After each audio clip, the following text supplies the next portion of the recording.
bugo sa tuwad ng modernisitong program na itinutulak ng administrasyon. Sigurado sa pagkakaisa natin, makakamit din natin ang tagumpay. Nababahala ang Commission on Human Rights sa nadiskubring pagto-torture umano sa ilang inmates sa Binyan, Laguna. Base sa investigasyon, gumagamit ang mga pulis ng tinatawag na roleta ng kamalasan. Doon ako nakulong sa pagmamaneho. Kasama ako sa mga laban.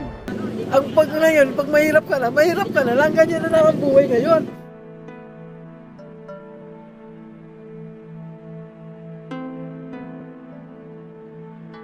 Human rights are not earned. They are not privileged. They belong to each one of us, simply because we are human. No one has the right to take away life. Every person, regardless of status, has the right to live with dignity and safety. Education is power. It opens doors, breaks cycles. It empowers people to protect their rights and uplift others. Standing together to demand change is not a crime. It's a right. A strong nation listens. It does not suppress. No arrest without a warrant. No punishment without a fair trial. Justice must always follow the law, not fear, bias, or violence. No person deserves cruelty. Torture is never justice. It is a crime that dehumanizes both the victim and the abuser. Our vote is our voice. It shapes our future, our laws, and our leaders.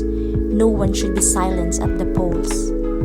Rich or poor, powerful or powerless, we all deserve the same protection.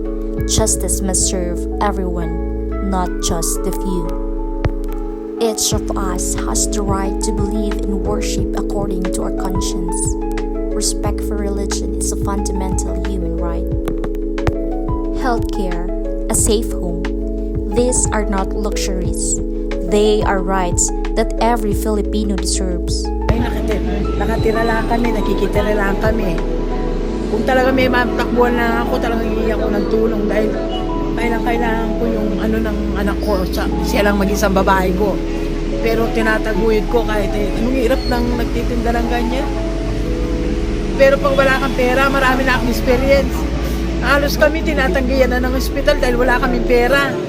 Kaya sa probinsya na lang kami nag-aano. Kasi sa probinsya naman, kung wala ka rin pera, hindi rin nilalabas yung gamot. Kailangan may pera ka rin. Ganyan ang gobyerno, ganyan ang patakaran ngayon.